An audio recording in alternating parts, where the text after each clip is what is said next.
કેશોદ તાલુકાના અજાબ ગામે આવેલ આંગણવાડી કેન્દ્ર નંબર 4ના ફરતે પાણી ભરાઈ જતા વાલીઓ અને બાળકોને આવવા જવામાં પારાવાર મુશ્કેલીઓ વેઠવી પડે છે.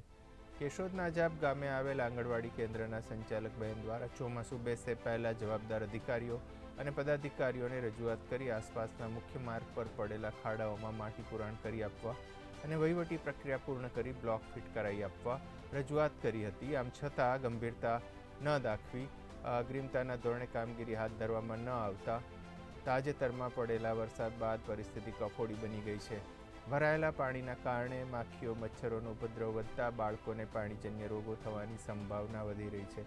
કેશોદના અજાબ ગામે આવેલ આંગણવાડી કેન્દ્ર નંબર 4ના ભૂલકાઓ બાળકો જીવના જોખમે આંગણવાડી કેન્દ્ર પર આવે છે ત્યારે આકસ્મિક દુર્ઘટના બનશે તો જવાબદારી કોની રહેશે?